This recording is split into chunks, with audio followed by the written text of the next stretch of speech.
MBA versus job.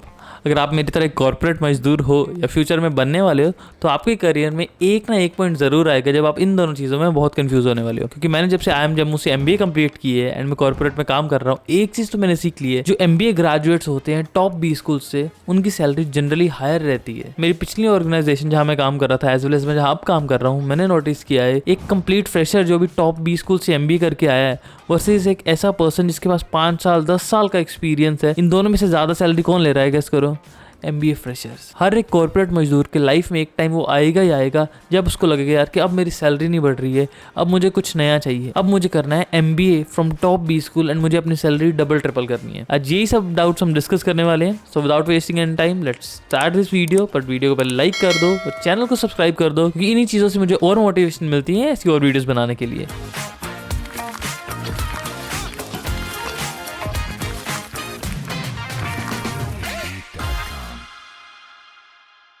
हम discuss करने वाले हैं टोटल 4 प्रोफाइल्स। फर्स्ट प्रोफाइल होने वाली है फ्रेशर्स की with no job. Second profile होने वाली है फ्रेशर्स की या उन कॉर्पोरेट मजदूरों की जिनकी सैलरी भी लो है, अराउंड 30,000 से कम है। थर्ड प्रोफाइल होने वाली है जिनकी सैलरी थोड़ी डिसेंट है, 40,000 से थोड़ी ज्यादा है। एंड फोर्थ प्रोफाइल होने वाली है उनके लिए जिनके पास ऑलरेडी अच्छी जॉब्स हैं, जिनके पास अराउंड 10 लाख 15 लाख का पैकेज है, उनको क्या करना चाहिए। हर एक प्रोफाइल के लिए हम एक एग्जाम्पल लेने वाले हैं एंड स्टार्ट करते हैं हमारी फर्स्ट प्रोफाइल से, फ्रेशर्स विद नो जॉब। तो profile 1, freshers with no job. इस कैटेगरी में मैं उन लोगों को भी कंसिडर कर रहा हूँ जिनके पास जॉब ऑफर है फॉर लेट्स से अराउंड 10,000, 15,000, 20,000 भी। एंड जब मैं भी अपनी बीकॉम कर रहा था ना, हमारे भी कैंपस प्लेसमेंट होती थी कुछ लोगों की जहाँ पे सैलरी आती थी अराउंड 15,000, 20,000, 20 तो बहुत ज़्यादा बोल रहा हूँ। उसमें भी हमें पंजाब से पुणे शिफ्ट होना होता था। तो इन सबको मैंने इस कैटेगरी में रख दिया है। तो देखो एज ए बड़े भाई मैं आपको समझा रहा हूँ, जो मैंने अपने भाई को भी समझाया था और खुद को भी समझाया था जब मैं एमबीए करने वाला था। देखो, जब अगर आपको लग रहा है कि आपके पास कोई अच्छा जॉब ऑफर नहीं है, कोई अच्छी अपॉर्चुनिटी नहीं आ रही है और आपको एमबीए करनी ही है, as a fresher it can actually be a really good start for you. Because अगर आप कैट करके एक टॉप 20 स्कूल से एमबीए करते हो तो आपकी एक डिसेंट प्लेसमेंट लगेगी and you will get a boost in start of your career. तो आपको क्या मेक श्योर करना है, आइदर आप अपनी ग्रेजुएशन के लास्ट ईयर में कैट एग्जाम दो या फिर ग्रेजुएशन के 1 साल बाद भी दे सकते हो। अगर आपको एक ड्रॉप लेना है इट्स टोटली ओके। जैसे मैंने भी ड्रॉप लिया था बिकॉज मुझे पता था मेरे पास कुछ खास अपॉर्चुनिटीज नहीं है। इसमें आपको क्या करना है, बस आपको एक चीज मेक श्योर करनी है कि आपका पूरा फोकस कैट एग्जाम की तरफ हो। आपको बहुत ज़्यादा इधर उधर नहीं बहकना है। आप अपना टाइम किस तरह डिवोट कर सकते हो, आपको अपना 70 to 80% टाइम कैट एग्जाम को देना है, 20 से 30% टाइम आपको इन्वेस्ट करना है अपने अपस्किलिंग में। इसमें आप नई स्किल्स सीखो, नई कोर्सेज करो, अपनी कम्युनिकेशन स्किल्स को बढ़ाओ, मेन फोकस रखो अपना कैट एग्जाम एंड एक अच्छे बी स्कूल से एमबीए करो। अपस्किल करते हुए कुछ ऐसे कोर्सेज भी होते हैं जहाँ तुम्हें IIM का एलुमनाई स्टेटस भी मिलता है एंड ऐसा एक कोर्स में वीडियो में आगे बताने भी वाला हूँ। अब बात करते हैं सेकंड प्रोफाइल की, सैलरीज लेस देन 30,000। देखो, इसमें भी 2 केस हो सकते हैं। Either you are a fresher, आपके पास जॉब ऑफर लेटर है अभी एंड आप ज्वाइन करने का सोच रहे हो। सेकंड हो सकते हैं जो ऑलरेडी इस पे ग्रेड पे काम कर रहे हैं। देखो, इस पॉइंट में आपको सबसे ज्यादा जरूरी होनी चाहिए कि क्लैरिटी, कि आपको अपने करियर में क्या ग्रोथ दिख रही है, करंट जॉब में क्या ग्रोथ दिख रही है वर्सेस आपको आगे करना क्या है। अगर देखो आपको लग रहा है कि यार मुझे एमबीए ही करना है और मैं कैट एग्जाम को टाइम नहीं दे सकता हूँ और मैं जॉब छोड़ सकता हूँ, मैं फाइनेंशियली स्टेबल हूँ, देन ही आप ड्रॉप लेके कैट एग्जाम की तरफ जाओ और एमबीए करो। अदरवाइज आप जॉब ज्वाइन करो या फिर जॉब कंटिन्यू रखो एंड उसके साथ साथ कैट एग्जाम के लिए प्रिपरेशन करो।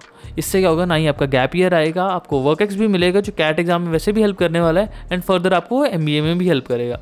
बट आपको मेक श्योर करना है कि अगर एमबीए करनी है आप इस कॉर्पोरेट ट्रैप में ना फंस जाओ एंड सही टाइम कैट एग्जाम को दो। एंड लेट्स से अगर आपने 1 साल 2 साल जॉब कर ली, आपको लग रहा है कि मैं कैट एग्जाम इसके साथ अच्छे से नहीं दे पा रहा हूँ, मेरी परसेंटाइल सही नहीं बन रही है, देन फाइनेंशियली प्लान करते रहो, अपनी सेविंग्स रखो एंड देन ही ड्रॉप लो। ड्रॉप लेने के बाद आपको पूरा ध्यान अपने कैट एग्जाम की तरफ देना है एंड अपस्किल करना है। आपको अपनी अपस्किलिंग जो है वो जॉब के साथ साथ भी कंटिन्यू रखनी है। And once CAT exam crack हो जाए, आपको टॉप 20 स्कूल्स ही टारगेट करने हैं, आपको इधर उधर नहीं जाना है। बिकॉज ये टॉप 20 स्कूल से एमबीए करने के बाद आपका जो सैलरी ग्रोथ है it can literally be double, triple, 5x, even मैंने लोगों को देखा है 10x करते हुए भी। एंड जब तुम अपस्किल कर रहे हो तो मैं मेक श्योर करना है कि तुम क्वालिटी चीजें करो। एंड अगर तुम एक ऐसे पर्सन हो जो supply chain and operations management में इंटरेस्टेड है, देन एक ऐसा कोर्स बताता हूँ जिससे तुम्हें बिना कैट दिए IIM का एलुमनाई स्टेटस मिलेगा, IIM की फैकल्टी से पढ़ने का मौका मिलेगा, वो भी live real life case studies and simulation में काम करने का मौका मिलेगा, प्लस 3 दिन इमर्शन प्रोग्राम भी मिलेगा जहां तुम्हें ऑन कैंपस जाना होगा। ये प्रोग्राम है digital supply chain and operations management program, जो कि कंडक्ट कर रहा है IIM Sirmaur with collaboration with PW physics Wallah. इसके लिए एलिजिबल होने के लिए आपके पास एक अंडरग्रेड डिग्री होनी चाहिए एंड आपके पास मिनिमम 1 साल का एक्सपीरियंस होना चाहिए supply chain and operation management में। एंड इस कोर्स का जो ड्यूरेशन रहने वाला है 8 मंथ्स। इस कोर्स का कंप्लीट ब्रोशर आप यहाँ जो QR कोड देख रहे हैं उसको स्कैन करके डाउनलोड कर सकते हो। इसकी डिटेल्स का लिंक मैं एक डिस्क्रिप्शन में भी डाल दूंगा। अब आते थर्ड प्रोफाइल की ओर, जिनकी सैलरी थोड़ी डिसेंट है, 40,000 से ज्यादा है।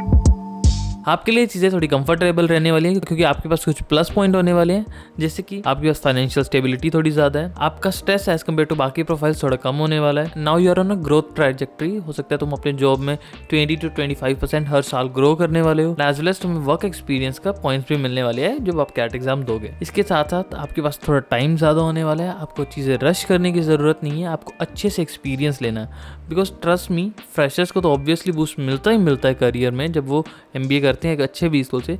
बट अगर एक वर्कएक्स वाला बंदा जो एक अच्छी जॉब पे है, उसने प्रैक्टिकल लर्निंग्स ली हैं, सही सिचुएशंस में रहा है, वो जब वो MBA करता है तो उसकी जो लर्निंग्स होती है कई एक्स से ग्रो होती है।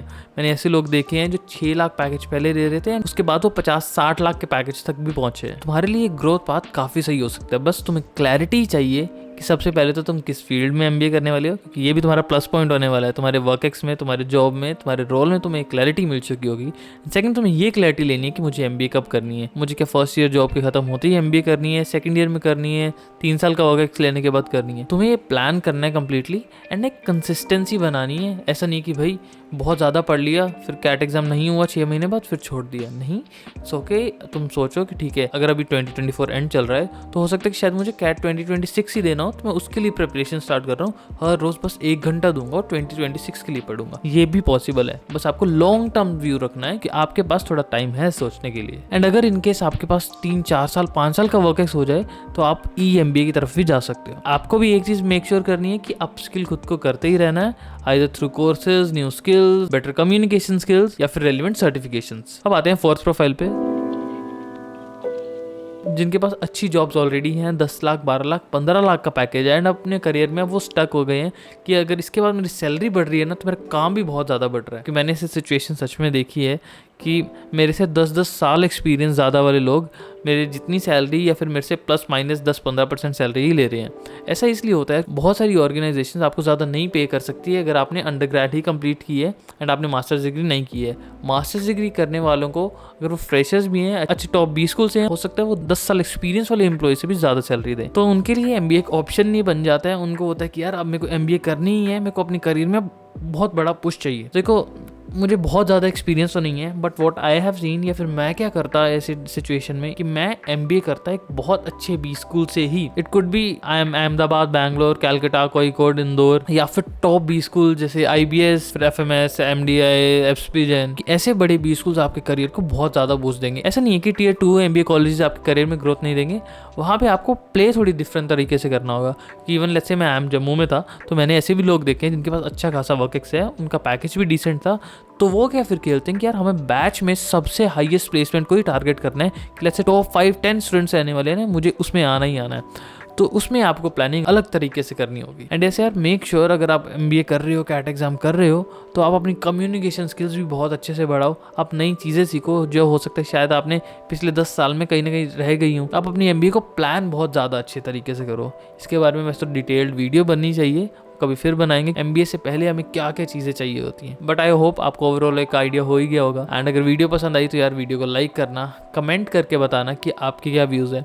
यार देखो, ये जो सब चीज़ें हैं ना, मैं अपने पर्सनल एक्सपीरियंस से बताता हूँ कि मैं क्या करता या फिर अपने छोटे भाई को क्या गाइड करता हूँ। सेम चीज़ मैं आपको ही बताता हूँ। हो सकता है कि आप में से कुछ लोगों के व्यू पॉइंट्स कुछ और हो, बट मैं हमेशा एक ग्रोइंग माइंडसेट रखता हूँ, सीखने की करता हूँ। एंड अगर आपके कुछ अलग व्यू पॉइंट्स हैं तो कमेंट में ज़रूर लिखना एंड विल डिस्कस देयर। मिलते हैं नेक्स्ट वीडियो में, तब तक के लिए बाय बाय। सब्सक्राइब करके जाना।